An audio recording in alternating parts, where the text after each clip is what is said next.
Yo, so right now, we're going to be looking back on the UB-Dub movie, Unlimited Blade Works. Does the movie still hold up today? By the way, if you haven't already, make sure you guys sign up for the Patreon. You get access to early content and priority on your request. So this is going to be more of an overarching perspective. This is just addressing everything at hand. So the UB-Dub movie, from what we can see, it came out in January 23rd, 2010, at least in Japan. And it was produced by Studio Dean, of course, just like the TV series. And the general consensus on this, which may or may not surprise you, is that it's about a 7-ish in terms of quality, which means that most people think that at the very least it's average, and some even think that it did a little bit more. Now, one thing that I want to highlight before I start off all of this, and I'm sure you guys already know where I'm headed, the original runtime for this movie was a little bit less than 2 hours, which on average, if you think about it from a TV show's perspective, that's about 5 good episodes, right? 20 minutes an episode, 5 episodes. And it's also supposed to be at movie quality, which is usually higher because of the budget. And you already know that they redid the series in 2014 as 2 seasons. And that didn't have everything. This would mean that they had to stuff the entire route, those whole 2 seasons, into 5 episodes and make everything work. That alone sounds ludicrous. Now, am I saying this is the catalyst for making this movie a total disaster? Absolutely. As a matter of fact, I feel like that alone ends up being the constant offender in this, because now that it's been a long time, I'm looking at the movie differently than I did when I first watched it. So you guys know the UB-Dub TV show was one of the first things that I finished. So naturally, I had no idea that this existed until after the fact. This was also before I read the novel for the first time. So I watched the show, and then I say, maybe I missed out on something. Maybe I missed out on the experience. And I want to say, maybe a year later, I go back and watch the movie, but after coming off the back of what Ufotable had done, I'm looking at the movie like, this is terrible. This is hot dog water. You hear me? It didn't even feel like a complete movie to me. It felt like a montage of scenes where, for the most part, there were things just happening. It's not only about the movie itself. You got to think about the entire spectrum of everything that was happening at the time that the movie came out. You just came off the back of the anime that happened in 2006, where they completely merged all the routes together into one series. Nobody knew that was going to happen, but since it was the only Fate adaptation, I'm sure everybody just took it for what it was. At least we have something, right? But truth be told, we know that isn't what people wanted. They just compromised. Whatever, it is what it is. So then the movie comes out. Finally, they address the entire route as a standalone, but now it's way shorter than it should be. You know, even Heaven's Feel came out as 3 movies, and a lot of people still have discussions now about some of the scenes that were cut out of that. But regardless, with this coming out in 2010, people are looking at it like, well, we can't focus on that. We got to focus on the fact that they finally made an adaptation the way that it's supposed to be, even if it is shorter than what it's supposed to be. And bigger than all, the adaptation is based around the people's fan favorite, Emiya. Emiya has pretty much been ordained as the people's champ of the Fate series, at least the original Fate series, for a long time. So they're looking at it like, well, at the very least, if he gets his shine and Shiro gets his, that's more than enough. So if the view happens to be based in that definitely got accomplished. Emiya looks great throughout the entirety of the movie. I would almost argue he looks Deus Ex Machina at some points that even the TV series didn't lean to. I really wanted to go back into this and continue to believe that the TV series was better in every conceivable way.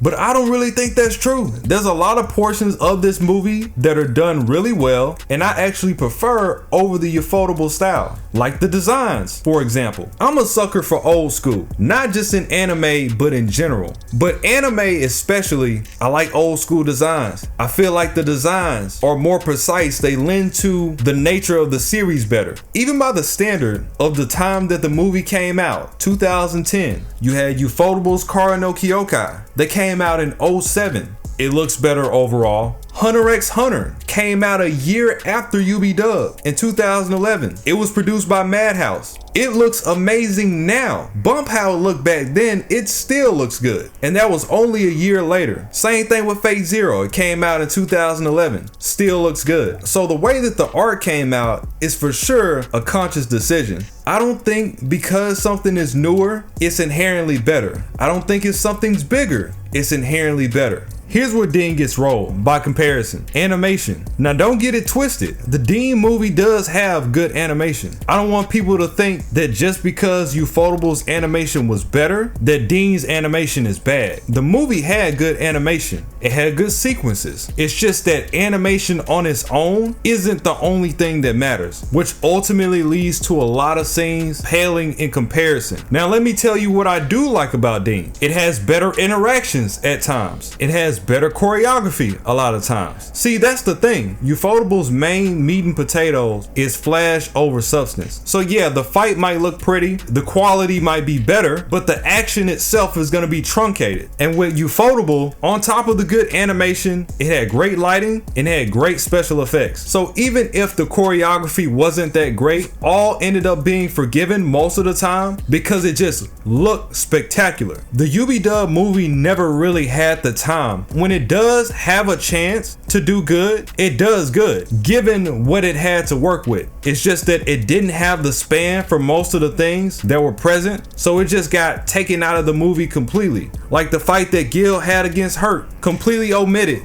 The first fight that Saber had with Sasaki, that showed off what made him so impressive, was never explored. So when Saber beats him the second time, it just looked like she ran through him. Again, that same Deus Ex Machina look that Emiya had. Because of the sheer lack of time, everything gets cut short. The interactions get cut short, the scenes get cut short, the fights get cut short, the character development is non-existent. You can't go into this on its own. Given all the context that is lost, it at the very least assumes that you already seen the Dean anime. It's a lot like how they did the Heaven's Feel movie where they skipped the prologue because they assumed that you seen the UB-Dub TV series. You know, everything extra that was added for Medea kidnapping Tiger. The whole part where she takes Tiger in the movie is all but about 5 seconds long because they got to get through it so fast. It doesn't even give you time to be emotionally connected to the character. It doesn't give you time to be emotionally connected to the scene. It almost comes off comical at times because you're supposed to be in a state where you feel bad, but it happens so fast that it's unrealistic. Bare minimum, if they were going to do the movies, it should have been at least 2. For sure. And you can just tell by how rushed everything is. Like I said, it just feels like a montage of fights and action sequences, really. But I'm telling you, the very few times that it does slow down, it's really enjoyable. But how often is that, considering everything that UB-Dub had to go through? In terms of fluidity in the animation, you know, the animation is good more often than not. Even in the little scenes like Saber fighting against the Bone Warriors in the hallway, scenes that don't have that much of an impact, they still look really good. From the perspective of when it came out, I can see people saying that this is decent because, again, given what they had to work with, this could have been way worse. Like, imagine the directing for most series where the person tells you gotta elaborate on all of this story in one movie and the movie can't even be 2 hours. So realistically, they did a damn good job because most people wouldn't even be able to do that without the whole thing falling apart. Does the death get shot? Yes, the depth of the story is shot bad, but it's not unwatchable if you have that first layer of context, that being the Dean TV show. A lot of times where I feel like it trumps is the rawness, the realness of the scenes, especially with it being a movie and having that capacity to be uncensored. If it had nearly as much time as the TV show to explain itself, it would have been solid. But since it didn't, it's like boom, context for Kazuki completely erased. You can say that you don't have to know what Kazuki is, but that's a part of Medea's character arc too, and it comes full circle on whether or not you should care about her and what she has going on. So to say you don't care about him is also saying you don't care about her either, and she's the midway antagonist, so you don't care about the story, period. Same thing with Ilya. Background, shot,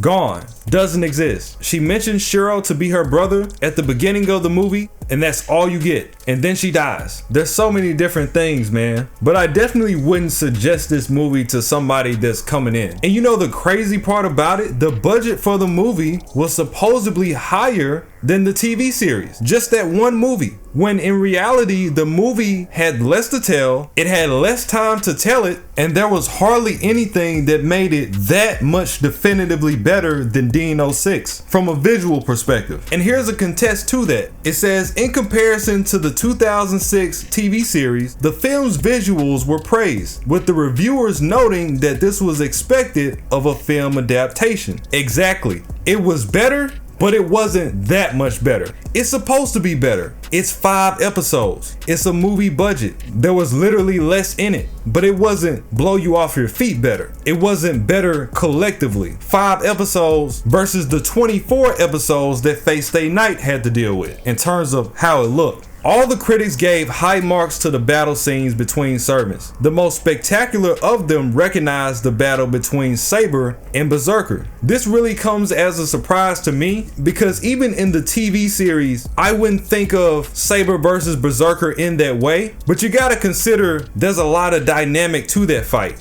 It's multiple people. They shifted battlefields. He's using the territory to his advantage. He's getting sniped from Emiya literally across the city. And in the TV adaptation, it pushes this even further by having Ren fight against Ilya in the background. That's a lot of things going on. That doesn't happen in every fight. A lot of fights, there's some flash, people bang it out, it's over. And it makes me think about how the ending of season 1, how they completely changed the scale of Medea taking Taiga and made her feel like a real antagonist and really took it to the next level in the TV series. It really needed that. She's trapping them in pocket dimensions. She's fighting against Kirei. That fight she had with Kirei got off screen in the movie. You see what I mean? They just said he didn't die. Ren herself was like, now you know Kirei didn't die from that. Literally. But here's the budget citing. Shortly after the screenplay was approved in 2008, Studio Dean prepared a storyboard that was approved without major changes. Since the project budget exceeded the amount allocated for the 2006 version, it was decided that more work should be put into special effects during the battle scenes. And that's the thing. They had more budget for that one movie as opposed to the entire 06 anime, and it just barely looked better.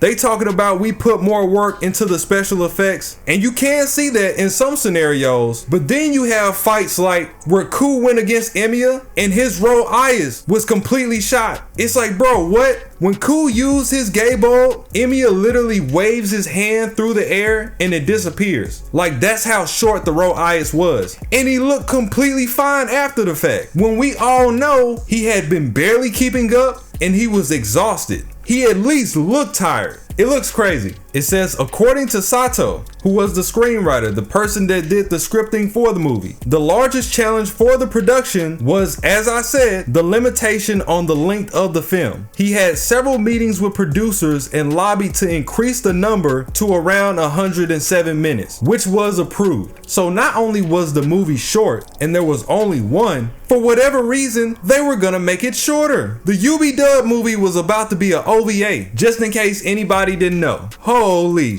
Yamaguchi, who's the director, understood that this runtime was extremely short in comparison to the 06 series, where a similar sequence of events was told in 480 minutes. Huh? And you can't even say, well, that's because they told all 3 stories, because they still ended up chopping the shit up. They told a part of each story. 24 episodes, that's still no longer than a standard 2 seasons for most anime. What was expected to happen? But I get where they're coming from. With the level of success from the novel and the anime, they're looking at it like, we gotta keep this ball rolling. People get tired quick. The diehards stay around, sure, but the average person is like, okay, when's the next thing? And that's why Type Moon has always been so consistent in churning out Fate content. And you got Fate Zero right next door. Fate Zero comes out next year. This didn't have to be here, but I'm sure they felt that it was appropriate for the gap on a casual level,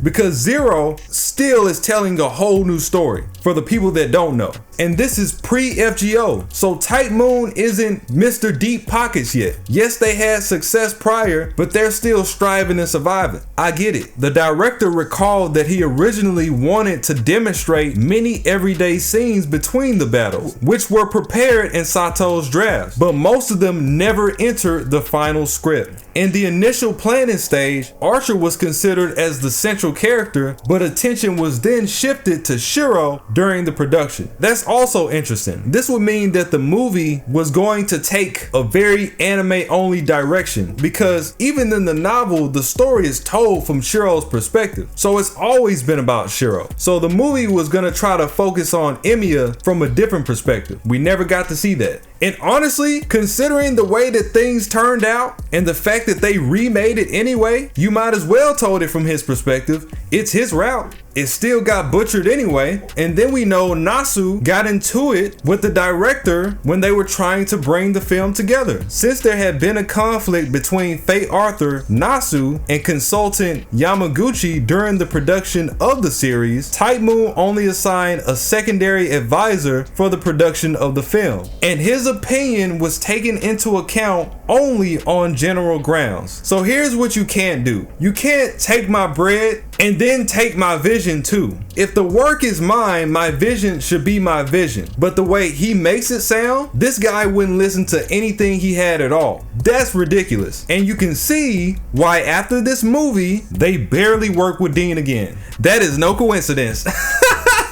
Not a coincidence at all. The director refused the complete exclusion of Nasu from the production team only because of fear of an excessive departure from the canons of the Fate franchise. Wait a minute. Hold on. You telling me you took my idea and I can't be a part of it? Huh? How the fuck that work? I'm looking at it like he's taking Nasu's opinion into account and he's not just Xerox copying the visual novel because it's not gonna be that already because it's too short. So we might as well do something unique, the same way that Dean 06 was unique in its own way. But this, on the other hand, that's not cool. He's basically trying to take the concept of Fate and make a completely anime only film. It reminds me of the live action Death Note film. People hated that film because it was an interesting film, but it wasn't Death Note. So it was like, well, why even put Death Note on it? And that's what this guy was about to do. He was about to slap Fate on the movie and make it something entirely different.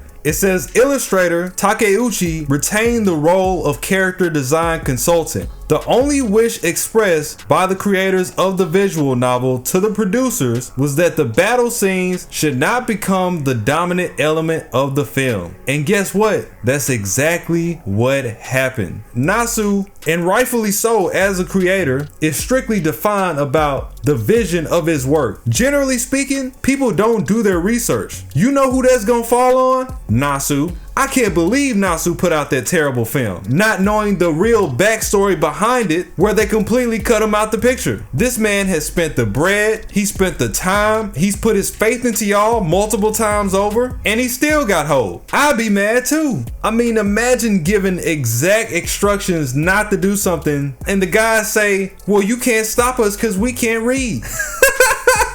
Man, I ain't gonna lie, Nasu had every right to hit them with the powerbomb. Chris Beveridge, however, emphasized that although the film's visuals were superior to the 06 series, they were visually inferior to the later Fate Zero series that came out in 2011. And that's what I was saying at the beginning of all this. This looks crazy coming out right before Fate Zero. You look at this and then you look at Fate Zero with no context and you'd have to ask, did they even try? But Ufotable uses entirely different metrics for the way that they animate, or rather they prioritize on different things, so that's to be expected. But even without it, it just pales bad. When it comes to reception, it's relatively short duration, which strongly affected the development of the characters, was highly criticized. Anime News Network commented that the total screen time was reduced by 80% relative to the series. 80%. Various critics emphasized that the story progressed very hastily, with numerous jumps from one scenario to another without any explanation. Bro,